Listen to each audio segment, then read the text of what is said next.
This episode of the Learn Spanish Con Salsa podcast is brought to you by Yabla. Yabla provides language immersion through engaging videos for Spanish, English, Italian, French, German, and Chinese language learners. Yabla features authentic content by native speakers, custom playback, subtitles, learning games, and flashcards.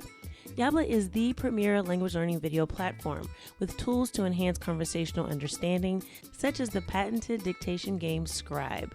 Now, if you haven't tried out Scribe, I definitely recommend you check it out. It is a game changer when it comes to improving your listening comprehension, and it's the perfect way to practice active listening. Stream authentic shows and music you enjoy while you learn at the same time. Give Yabla a try today using this special link, yabla.com/salsa. That's yabla.com/salsa.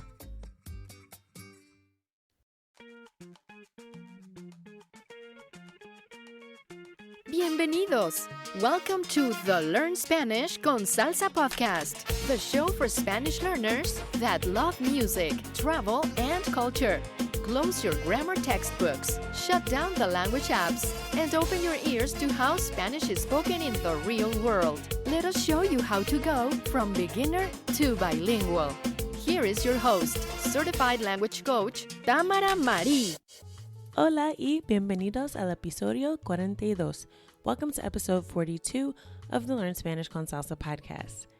In this episode, I'm going to talk all about one of the most common questions I get asked, and that is, what type of Spanish should I learn? Now, many people will tell you that Spanish is just Spanish, that it's a very easy language to learn, you can pick it up fairly quickly, and that really there's not much difference in Spanish spoken in different countries. So you should be fine if you learn what they call quote unquote neutral Spanish. Now, Spanish is really a diverse language. It's spoken in countries from Europe to South America and even in the Caribbean. Some people will argue that Spanish is Spanish no matter where it's spoken, and it really doesn't matter what type of Spanish you learn. Now, I'd have to say I respectfully disagree with this opinion. When you are learning a language, you are not just learning about grammar and vocabulary. Language is just one component of a broader culture. So that means to truly learn a language, you have to learn about the culture of the people that speak the language. The diversity of the Spanish-speaking population makes the language itself just as diverse, and having a basic understanding of these cultural influences is almost just as important as mastering complex grammar concepts. So what do I mean when I say what type of Spanish should you learn? Most people think of this as dialects. While there are several regional differences in the Spanish language, selecting a type of Spanish is a little bit more targeted. So the two most important factors or characteristics to consider when you're identifying a type of Spanish are the country or region in which it's spoken and also the context. So first, the country or region. Now, this is the one that we probably most often think about when we think about a type of Spanish. I think people broadly think about it in terms of, should I learn Spanish from Spain, which sometimes is called Castilian Spanish, or should I learn Latin American Spanish, right? Which to me is almost a false categorization because Latin America is very large and it includes many different countries. And Spain is just one country. So really comparing this one country to the rest of the entire Spanish-speaking world almost is really not a fair comparison, and I don't think it's a real choice. If you are in Europe, then it is very clear that you will probably be more exposed to Spanish from Spain. But there are plenty of other countries where Spanish is the official language, and there are some significant differences between those countries. So the first thing you will want to consider is the region, and I would humbly suggest that you narrow it down a little bit more than just Latin America. So you can even choose a region, like if you want to choose Mexico. Mexico is big enough that you can really choose that as a focus. You can choose the Caribbean, which includes Cuba, Dominican Republic, Puerto Rico, which we talk about a lot on this podcast. We focus a lot on Spanish spoken in the Caribbean. You have Central America, and then even in South America, I would say regions further south south, like Chile, Argentina, Uruguay, like those are going to be a little bit different than the Spanish that you might find spoken in the northern part of South America, such as in Colombia or Venezuela. So give that some thought. Think about the country or region that you want to target. The reason for this is that each Spanish-speaking country and region has unique words, vocabulary, culture, and a history, and all of those things influence the language that's spoken. Almost every Spanish-speaking country, including Spain, also has speakers of other languages. So I'm not referring to foreigners that move into a country, but natives of those countries that speak other indigenous languages that have mixed in with the Spanish that is spoken in those places. So that is a huge influence. The other languages that are spoken in that country or region really do influence the Spanish spoken there, including English, which you'll find a lot of Spanglish, as I call it, depending on what country you're in and the influence that either the U.S. or Britain has had, most often the U.S., on those cultures. So this is why there are wildly different and unrelated words for some things between different countries and regions. So not being aware of this fact, even if you're a beginner, is really a huge mistake. I would have saved myself and others so much confusion had I understood early on that it's important to focus on a specific type of Spanish. Now, the second factor to consider when you're looking at a type of Spanish is the context in which the language is used. Now, this includes the environment, circumstances, or conditions that surround your use of the language. So, for example, if you're learning Spanish for work and you plan to be attending meetings and giving presentations, then you may need to focus on formal Spanish and Spanish for your particular profession. Now, if you want to communicate with extended family and friends, then you'll need to learn Spanish in a more informal or conversational style. So, putting all of that together, to clearly define what type of Spanish you want to learn, you must consider both characteristics, both the region or the country and the context. For example, if you decide you want to learn business Spanish, it's important to identify the countries you'll be working with. And this is because conducting business with someone from Mexico versus Spain or Argentina even can have some different cultural implications that you'll want to be aware of when you are in a more professional setting. Now, even if you decide, hey, I just want to learn Mexican Spanish, well, you still have to pay attention to the context. Do you just want to make new friends in Mexico and visit often for vacation? Or is it a place that you're looking to retire, right? Because those will be different sets of vocabulary and considerations that you may need depending upon what your plans are. Okay, so the answers to these questions will really dictate where to focus your study. So here are some examples of types of Spanish. You could learn European Spanish for travelers, and that's if you're planning to take a trip to Spain, for example. You could learn Latin American Spanish for medical professionals. You could learn business Spanish for Argentina. You could learn Cuban Spanish for social workers, or Caribbean Spanish for salsa dancers, or even conversational Dominican Spanish. So as you can see, these are a little bit more specific and more narrowly defined than what you might be used to. And depending on what type of Spanish you're learning, it may be more or less difficult to find resources that you need to focus on your particular type of Spanish. Now, I'll provide some more details on how you can look for study materials a little bit later in the podcast. And I know this might seem a little bit tedious and you still might be thinking, well, look, Spanish is still just Spanish. But before you get ready to randomly dig into your next Duolingo lesson, consider the following reasons why you might want to select a type of Spanish and how it can save you time and confusion. So the first reason that I would suggest you pick a type of Spanish to learn is number one, you will understand native speakers better. Now, it is true that if you learn the fundamentals or the basics of Spanish, you will be able to get by understanding the language in general. Having that general understanding of how the language is used and having a grasp of a well-rounded set of vocabulary can get you pretty far. But there is one big caveat to that. You really do have to be at an intermediate or advanced level for this to be the case. And even when you reach the intermediate level, listening comprehension may still be a challenging skill to master. This is because there are differences in speech patterns, accents, and vocabulary that may still throw you off even if you've been studying Spanish for years. And a way to really prove that that's true is that even native Spanish speakers have trouble understanding Spanish spoken in different countries. Now, again, that depends on how similar the Spanish is to the Spanish they grew up with. Someone who is from one country in Central America may find it easier to understand someone else from Central America, but they may struggle a little bit more when talking to someone who is from Cuba, for example. Just the same as someone who is from Puerto Rico may find it much easier to have a conversation with someone from Dominican Republic because they have some shared words and their accents have some similarities, versus if they were to talk to someone from Argentina who has a very different types of Spanish. So again, this is something that can even trip up native Spanish speakers. So you should not expect to be proficient in every type of Spanish. It really just is not a realistic goal. And as a beginner, understanding regular conversational speed Spanish spoken by native speakers will almost certainly be a challenge no matter what type of Spanish you're learning. So think about how much easier it would be to improve your listening comprehension if you only focused on one type of Spanish to learn. Let's use English as an example. So let's say that you want to learn English and you plan to move to the United States. Now, if that was your goal, would you want to learn English from an Australian? Probably not, right? You probably know that English speakers from Australia sounds a little bit different than English speakers from the US.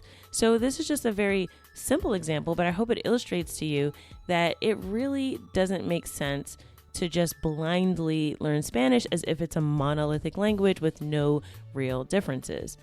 I was recently having a discussion with a friend who learned English as a second language. Now, her native language is Greek, but she learned British English when she was in school. When she was a little bit older, she moved to America with a friend from Great Britain who was a native English speaker. But she explained that it took both of them over a year to be comfortable having a conversation with a US English speaker. She told me that things are just so different here in the United States that it's almost like an entirely different language. And because she didn't have much conversational practice, even learning English since grade school, it was still hard for her as an adult to understand spoken American English. So think about that for a second and ask yourself, do you have an additional year to waste before you can have a conversation in Spanish just because you didn't think it was important to pick which type of Spanish you were learning? Probably not, right? You probably are listening to this podcast because you want to learn a little bit quicker and you want to get an edge up on other people who may be learning at a much slower pace. So this is one of those hacks that can really improve your progress and help you learn faster if you have this focus from the beginning. The second reason you might want to pick a type of Spanish is you will avoid confusing both yourself and others. So let's say you just start learning Spanish and you don't really pick a type of Spanish to learn, you don't pay attention to that, and you just sort of go for whatever resources, YouTube channels, apps, whatever it is that you find, right? And you just start learning. You could also get to a point where you start talking to different tutors and Spanish-speaking friends, and you might be learning new vocabulary and writing that down as you go along. If you follow the all Spanish is just Spanish theory, then you might talk to them about where they're from and you just assume it's really not a big deal because you're just getting conversation practice and you're learning new vocabulary. So when you're talking to a conversation partner, you might just ask them for the meanings of words that they use that are new to you. And after a little time passes, you might feel a lot more comfortable with your Spanish conversation skills. So let's say you do that and you strike up a conversation at a friend's house armed with all the vocabulary you've been learning because Spanish is just Spanish, right? So if you blindly learn without paying any attention to the type of Spanish you're being exposed to, you may end up coming up with a weird sounding sentence like this. ¿Qué onda, Mai? No me gusta esa bebida. ¿Qué es esa vaina? ¿Vos podés traerme un vaso de Sumo de China? Which, if I translate that, it's like, wow, dude, I don't like this drink. What is this crap? Can you bring me a glass of orange juice? Okay, now, again, this is a silly sentence, but I'm just using this as an example because it makes sense, right? If you translate it into English, you can kind of figure it out. But if you were talking to another native Spanish speaker, they would almost definitely not understand at least part of what you said. You'll either sound like an international traveler or a very confused person. So here's a breakdown of the origin of each of the phrases I use in this example. And maybe it'll help you understand why you wouldn't be understood if you were to talk this way, okay? The first phrase I use, which is very specific to a region, is ¿Qué onda?, which means wow, in Mexico specifically. Then I said my, which is a way of saying, that guy in Costa Rica. So again, this is not really used outside of Costa Rica. So if you say my to someone else, they might not know what you're talking about. Then I said no me gusta esta bebida, which is very standard. So it's like, I don't like this drink. So that would be understood by anyone in the Spanish speaking world. And then I said, ¿Qué es esa vaina? Which is, what is this crap? Which is, vaina is a very specific word that's used mainly in Dominican Republic. I've also heard it used in Venezuela, but it's not something that is common to all Spanish speakers. And then I said, ¿Vos podés traerme un vaso de zumo de China?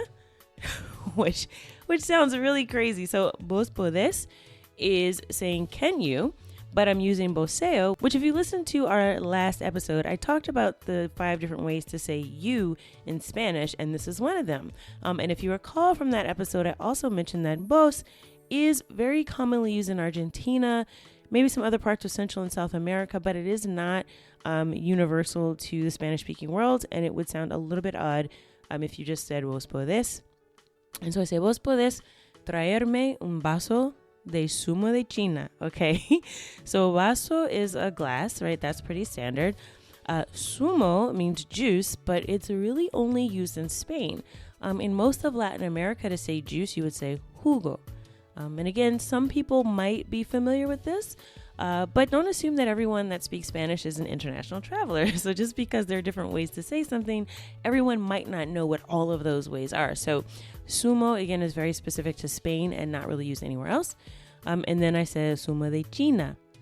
Now, in most of the Spanish-speaking world, China is the country China. But in Puerto Rico, it means orange.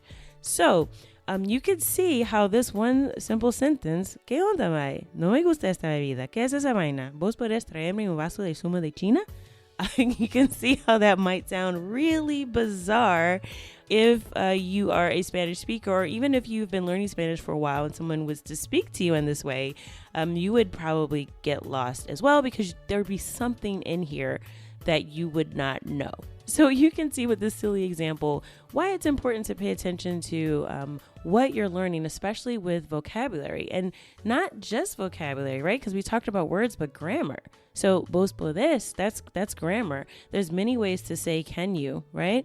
But even selecting the type of grammar you focus on is very much dependent on the type of Spanish you're learning. So again, that's a silly example. I hope you kind of get the point. If that still doesn't sound weird to you in English, that would be like saying, hey, mate, I don't want to get pop. I want a half and half and some candy floss. It's hella hot out here, right? Which that random sentence I just put together. But, mate is something that people say in Australia. Pop is a way to refer to soda or carbonated beverages, but it's really just used in the Midwest of the United States. Where I'm from, we say soda, so pop would sound a little weird to me. Then I mentioned, I want a half and half, which is very, very specific to one city in the U.S., and it really means half iced tea, half lemonade. I think some people call it an Arnold Palmer after a golfer for some reason. But half and half anywhere else besides where I'm from would mean half and half, like cream, right? Cream and milk, I think, that you put in your coffee. Candy floss, and I didn't know this, I looked this one up. It actually means cotton candy in the UK. So here in the US, we would call it cotton candy. So if someone was to ask me for candy floss, I'd have no idea what they were talking about. And then I said it's hella hot out here. So like hella, again, it's like a very colloquial type of way of saying it's very hot, right? And I've heard it used in California mainly, but I think it's spread to some other places, but it might even be more of a generational thing. But these are all just very specific things. The only reason I bring up these silly examples is just to know that when you're a native English speaker and you're learning Spanish and you just ask, hey, what does that word mean? Now, someone will give you an answer. But if you start to use those words without this awareness of where they're coming from and what type of Spanish you're learning, you can sound very confused and very silly. And it might take you a while to figure out why someone doesn't understand you. And you might mistake that for, oh my God, my Spanish is really bad. I said this whole thing and no one understands me, but it might not be that your Spanish is bad. It might be who you're talking to. So not having that awareness can also be very demotivating because it can get you into some situations where you get confused. And then you might just give up, right? Oh, they didn't understand this. I practiced this sentence all day and they don't know what Sumo de China is, right? Because it doesn't make any sense unless someone was from both Spain and Puerto Rico. But anyway, it can really be demotivating because you just don't have the awareness. So that's why I recommend to really start off with a type of Spanish. And the other reason why you need to be proactive about this is when you're talking to a native Spanish speaker, they may not even be aware that something they shared with you is specific to where they're from. Speaking for myself, where I grew up, like I mentioned, half and half was something we all said. It wasn't until I left my city and went to ask for a half and half in another part of the country that I found out that everyone doesn't know that that's iced tea and lemonade. That's really just cream and milk. But I didn't know that for years. So if you would have asked me when I was much younger, I would have just told you that this is a half and half and it's a drink. And if you weren't a native speaker of English, and you could have gone somewhere else and asked for a half and half and then just gotten confused, right? So even though you're talking to a native Spanish speaker and you feel that they're the authority, yes, they can tell you exactly what the words mean that they're using, but sometimes they don't even know that that word or phrase is specific to where they're from. If you're not talking to someone that has that level of awareness. So that's just something to also keep in mind. So you have some options. You could just fumble around and figure these things out when someone looks at you perplexed, or you could be intentional about the type of Spanish you're learning. So I hope you are on board with me now and you really are excited about picking a type of Spanish to learn, and that you can really see that this will help you focus and accelerate your path to Spanish fluency. So in part 2 of this conversation, the next episode, I'm going to get into what are the characteristics of a type of Spanish, what are the different features of a type of Spanish, and then I'll give you some guidance on how to pick which type of Spanish that you should be focusing your time and energy on as you are continuing to improve your Spanish proficiency. So I'll give you some insight into that next week. We'll talk about the characteristics of a type of Spanish in the next episode, how to pick a type of Spanish, and then once you have picked that type of Spanish, how you can begin to apply it right away to your Spanish learning time, right? Because none of us have an infinite amount of time, although I'm sure we would all love to. We only have a certain amount of time, certain number of hours in the day, and we want to know how to most effectively and best use that time as we are working on improving our Spanish. Okay, so I will give you all of that in the next episode in part 2 of this conversation. But for now, I hope that something you have heard today is taking you one step closer from being beginner to bilingual. And before I say adios, do not forget to leave us a rating and review in iTunes. We really do appreciate when we hear from our listeners what you like about the show or what you would like to see more of. So make sure you click on the link. If you're listening to this in a podcast app, you can just look into the description, and there is a link that you can hit that will open up our rating and review directly in iTunes, so you don't have to go scrolling and searching for it. You can just click on that link in the description and leave us a rating and review. We really do appreciate it. It'll only take you a minute, so we really do love to hear from you. And it also helps other people find the podcast. So if you're finding it useful, go ahead and click on that link to leave us a rating and review. And of course, make sure you're subscribed so that you'll be the first to know when our next episode is available, which is going to be part 2 of our conversation on how to pick a type of Spanish to learn. So until the next time, hasta luego. Thank you for listening to the Learn Spanish Con Salsa podcast at learnspanishconsalsa.com.